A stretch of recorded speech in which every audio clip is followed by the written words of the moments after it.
அகில மீடியா நேயர்களுக்கு வணக்கம். இன்றைய உலக முக்கிய செய்திகள். முதலில் தலைப்புச் செய்திகள். பிரித்தானியாவில் புலம்பெயர்ந்தவர்களுக்கு எதிராக வெடித்த போராட்டம்.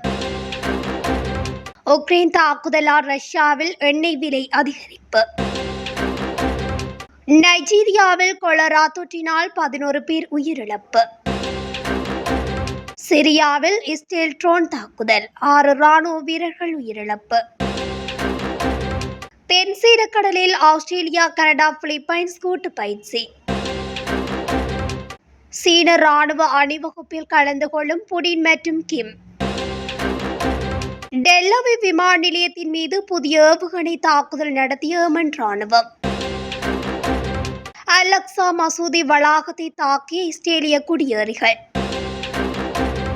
ஆப்கானிஸ்தானில் பேருந்து விபத்து, 25 பேர் உயிரிழப்பு. பாலஸ்தீனியர்கள் காசா நகரை விட்டு வெளியேறுமாறு இஸ்ரேல் அறிவிப்பு. தொடர்வென விரிவான செய்திகள். பிரித்தானியாவில் புலம்பெயர்ந்தவர்களுக்கு அடைக்கலம் அளிப்பதற்கு எதிர்ப்பு தெரிவித்து நாடு முழுவதும் வலதுசாரி அமைப்புகள் போராட்டத்தை முன்னெடுத்துள்ளதாக சர்வதேச ஊடகங்கள் செய்தி வெளியிட்டுள்ளன. இந்த நிலையில் இதற்கு எதிர்ப்பு தெரிவித்து புலம்பெயர்ந்தவர்களுக்கு ஆதரவாக சிலர் போராட்டம் நடத்திய நிலையில் 2 குழுக்களுக்கு இடையே மோதல் வெடித்துள்ளது. பிரிட்டனின் எசெக்ஸ் மாகாணத்தில் எம்பிங் நகரில் புலம்பெயர்ந்தவர்கள் தங்குவதற்கான விடுதியில் 14 வயது சிறுமியொருவர் புலம்பெயர்ந்தவர் ஒருவரால் தவறான முறைக்கு உட்படுத்தப்பட்டுள்ளார். இந்த நிலையில் அந்த விடுதியை மூடக்கோரி வலதுசாரி அமைப்பினர் விடுதிக்கு வெளியே திரண்டு தொடர் போராட்டங்களை நடத்தி வந்துள்ளனர். இது தொடர்பான வழக்கை விசாரித்த எப்பிங் மாவட்ட நீதிமன்றம் விடுதியை நடத்த தற்காலிக தடை விதித்து மூடுவதற்கு உத்தரவிட்டுள்ளது. இந்த நிலையில் மாவட்ட நீதிமன்றத்தின் உத்தரவுக்கு எதிராக உயர் நீதிமன்றத்தில் மேல்முறையீடு செய்யப்படும் என்று பிரிட்டன் இணையமைச்சர் தெரிவித்துள்ளார். இதையடுத்து வார விடுமுறை நாளான சனிக்கிழமை ஆயிரக்கணக்கானோர் வீதிகளில் கூடி புலம்பெயர்ந்தோருக்கு அடைக்கலம் அளிப்பதற்கு எதிராக போராட்டம் நடத்தியுள்ளனர். இதனுடன் புலம்பெயர்ந்தவர்களுக்கு ஆதரவாக மற்றொரு தரப்பினரும் போராட்டம் நடத்தியதால் பிரிஸ்டல் உள்ளிட்ட முக்கிய நகரங்களில் இரு தரப்பினருக்கும் இடையே மோதல் வெடித்துள்ளது. நூற்றுக்கணக்கான போராட்டக்காரர்களை காவல்துறையினர் கைது செய்துள்ளமையும் குறிப்பிடத்தக்கது. ரஷ்யாவின் எண்ணெய் சுத்திகரிப்பு நிலையங்கள் மற்றும் கிடங்குகளை குறிவைத்து உக்ரைன் ட்ரோன் தாக்குதல் நடத்தி வருவதால் அந்நாட்டின் சில பகுதிகளில் எண்ணெய் விலை வெகுவாக அதிகரித்துள்ளதாக வெளிநாட்டு ஊடகங்கள் செய்தி வெளியிட்டுள்ளன. தாக்குதல்கள் காரணமாக எண்ணெய் உற்பத்தி மற்றும் விநியோகம் பாதிக்கப்படுவதால் பெட்ரோல் விற்பனையகங்களில் எண்ணெய் தட்டுப்பாடு ஏற்பட்டு வாகன சாரதிகள் நீண்ட வரிசைகளில் காத்திருக்க வேண்டிய நிலை ஏற்பட்டுள்ளதாக தெரிவிக்கப்பட்டுள்ளது. இதேவேளை கிரீமியா பகுதிகளில் எரிபொருள் பற்றாக்குறை அதிகம் நிலவுவதாகவும் ரஷ்ய ஊடகங்கள் தெரிவித்துள்ளன. வடமேற்கு நைஜீரியா ஜாம்பாரா மாநிலம் புக்குயம் மாவட்டத்தில் கொலரா தொற்றினால் 11 பேர் உயிரிழந்துள்ளதோடு 200க்கும் அதிகமானோர் பாதிக்கப்பட்டுள்ளனர். குறித்த மாவட்டத்தில் இருக்கும் கிராமங்கள் மற்றும் சேரிகளில் சுத்தமான நீர் கிடைக்காமையால் இந்த நோய் பரவுவதாக கூறப்படுகிறது. மேற்குறித்த கிராமங்களில் ஆரம்ப சுகாதார வசதிகள் இன்மையால் பல நோயாளிகள் வீட்டிலேயே சிகிச்சை பெற வேண்டிய கட்டாயம் ஏற்பட்டுள்ளது.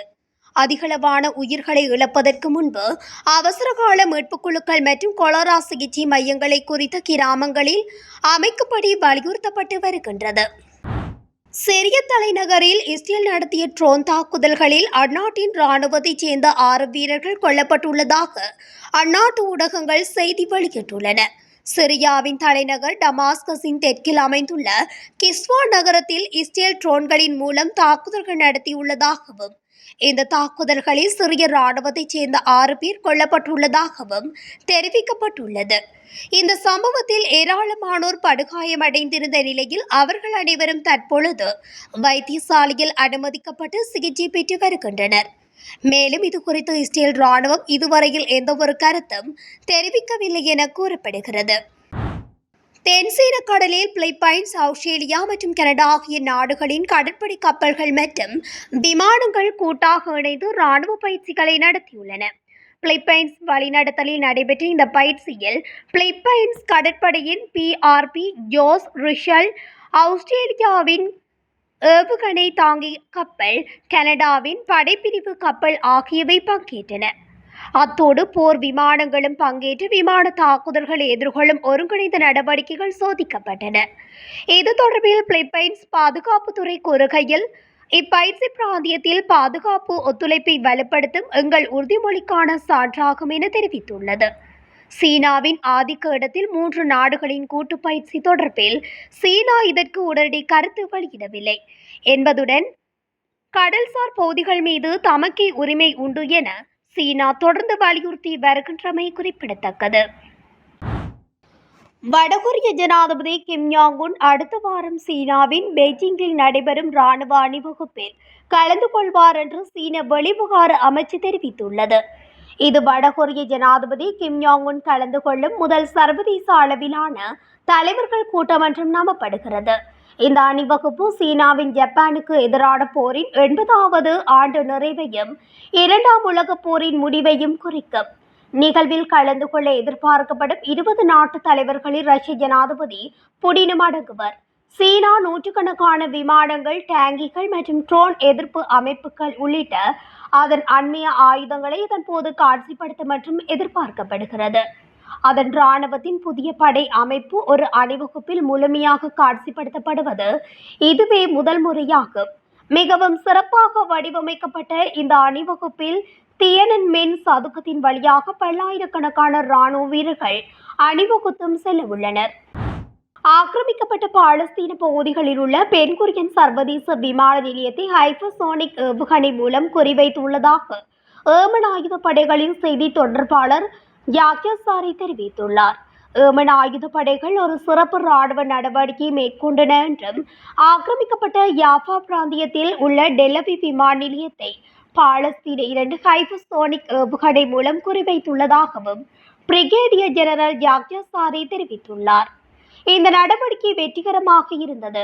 இதனால் மில்லியன் கணக்கான சியோனிச குடியேறிகள் தங்குமிடங்களுக்கு சென்று விமான நிலைய செயற்பாடுகள் நிறுத்தப்பட்டன என்றும் செய்தி தொடர்பாளர் உறுதிப்படுத்தினார். பாலஸ்தீன மக்களின் அடக்குமுறைக்கு எதிர்வினையாகவும் அவர்களின் போராளிகளுக்கு மரியாதை செலுத்தும் விதமாகவும் காசாவில் எதிரிகளால் செய்யப்பட்ட இனப்படுகொலை மற்றும் பட்டினி குற்றங்களுக்கு பதிலளிக்கும் விதமாகவும் இந்த நடவடிக்கை மேற்கொள்ளப்பட்டது என்றும் அவர் தெரிவித்துள்ளார்.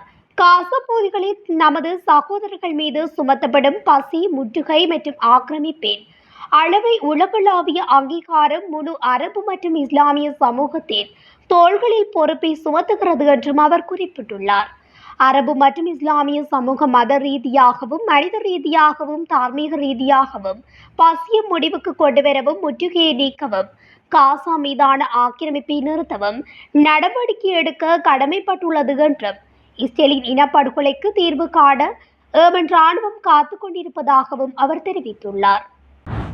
இஸ்ரேலிய காவல்துறையினரின் பாதுகாப்பின் கீழ் ஆக்கிரமிக்கப்பட்ட கிழக்கு ஜெருசலமில் உள்ள அல்-அக்ஸா மசூதி வளாகத்துக்குள் இஸ்ரேலிய குடியேறிகள் நுழைந்துள்ளதாக வாஃபா செய்தி நிறுவனம் தெரிவித்துள்ளது.